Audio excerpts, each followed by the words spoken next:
नमस्कार दोस्तों, मैं वैद्य प्रदीप शर्मा सुखायु आयुर्वेद की तरफ से एक बार आपका फिर स्वागत करता हूं मेरे चैनल पे।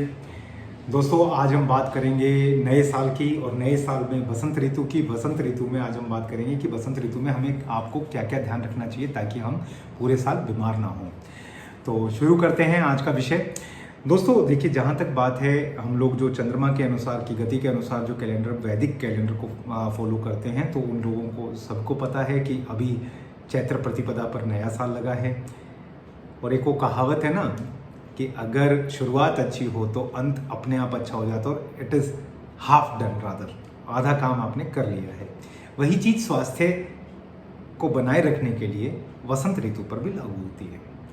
वसंत ऋतु पर क्यों लागू होती है? क्योंकि इससे पहले के महीनों में ऑब्वियस सी बात है, मौसम थोड़ा ठंडा भी होता है, हम लोग घूम फिर भी नहीं पाते हैं, खाना पीना भी दबा के चलता है कि सर्दी में भारी खाना चाहिए, एक ऐसा मत है सभी का।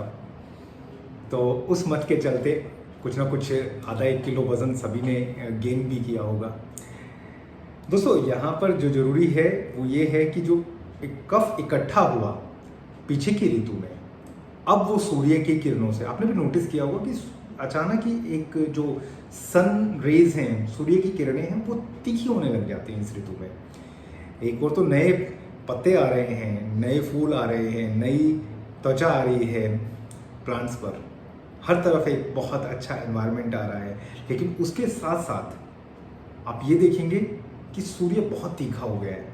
उसी सूर्य की गर्मी के कारण होता क्या है कि हमारे शरीर में जो कफ का संचय था इससे पहले, वो धीरे धीरे पिघलना शुरू कर देता है। अब पिघलेगा तो वो ऑब्वियस सी बात है, चैनल्स में जाएगा। और कफ के बारे में मैं पहले ही कह चुका हूँ, ये म्यूकस नहीं है, ये एक बेसिकली एक बायो एनर्जी है। तो वो धीरे धीरे जब शरीर में इधर उधर जाएगा तो क्या करेगा? अवरोध करेगा। और अवरोध वो प्रोसेस में करेगा, वो कोई ऐसा नहीं है चैनल में जब कह रहा हूँ तो कोई एक्टिविटी हो रही है, उस एक्टिविटी में हिंड्रेंस पैदा करेगा और उससे वो बहुत सी बीमारियां कर सकता है।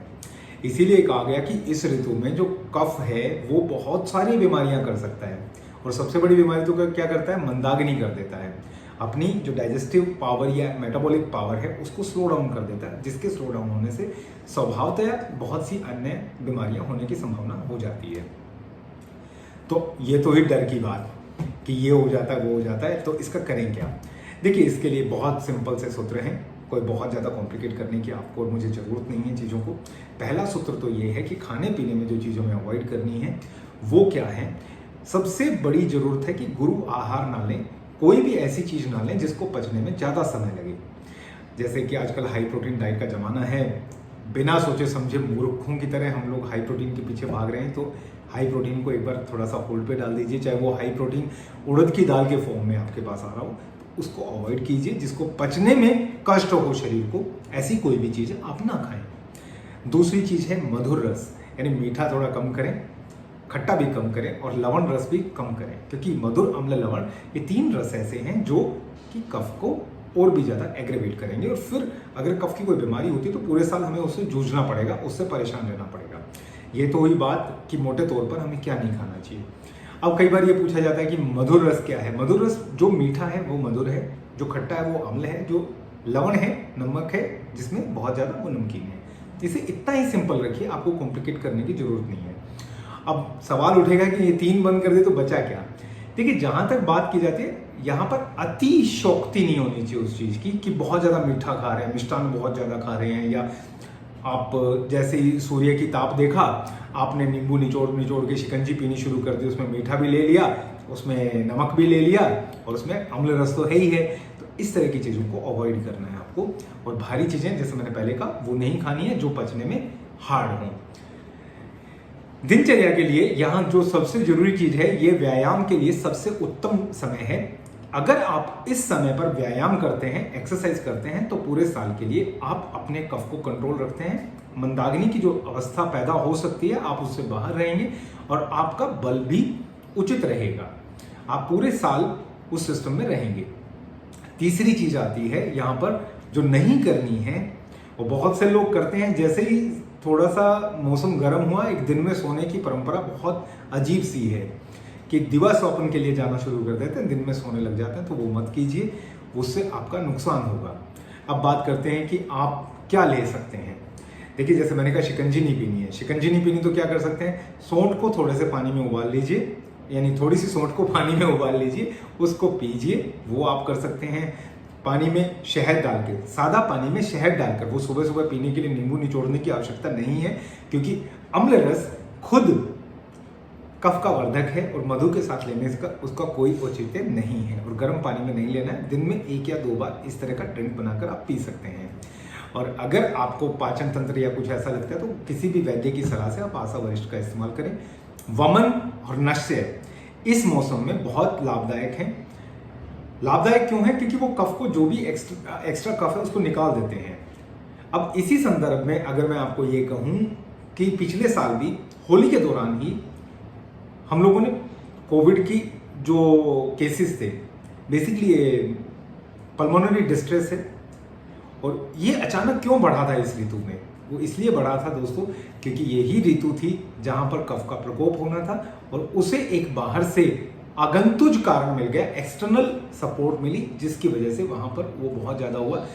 तो एक जो मिथ थी या मिथ है कि सर्दी में खांसी होती है, बेसिकली अगर आप देखेंगे ना, एलर्जी के भी केसेस इसी मौसम में बढ़ते हैं।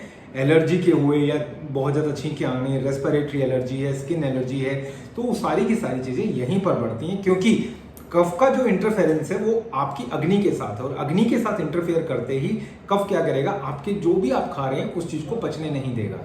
तो दोस्तों, ये बेसिक से कुछ सूत्र हैं जिनका आप पालन करेंगे तो पूरे साल ठीक रहेंगे।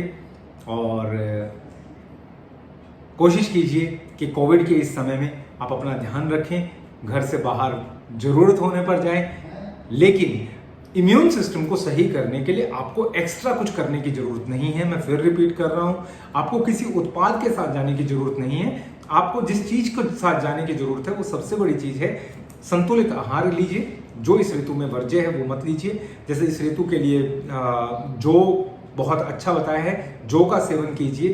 पुराना जौ अगर मिल जाता है उसका आटा लीजिए, या पुराने गेहूं का आटा इस ऋतु में आप ले सकते हैं, वो लीजिए। और दूसरा, उसके साथ जो सबसे बड़ी जरूरी चीज है, व्यायाम जरूर कीजिए। घूमना फिरना, अगर आप बाहर नहीं जा सकते हैं, कोई रिस्ट्रिक्शंस हैं आपके इधर उधर, तो कम से कम ये जरूर कीजिए कि आप घर पर व्यायाम करें, सूर्य नमस्कार करें, योगासन करें, जो भी आपकी कैपेसिटी में है वो काम करें।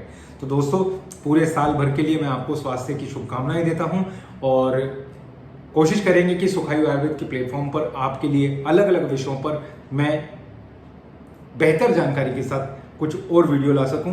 आप हमें सब्सक्राइब करना मत भूलिएगा, और इस वीडियो को ज़्यादा से ज़्यादा शेयर कीजिए, क्योंकि हम कोविड के उस समय पर हैं जहां पर हम सबको अपने स्वास्थ्य की रक्षा करना सीखना है, और वो हमारी ज़रूरत भी है। तो दोस्तों, बने रहिए, जुड़े रहिए सुखायु आयुर्वेद के साथ। नमस्कार।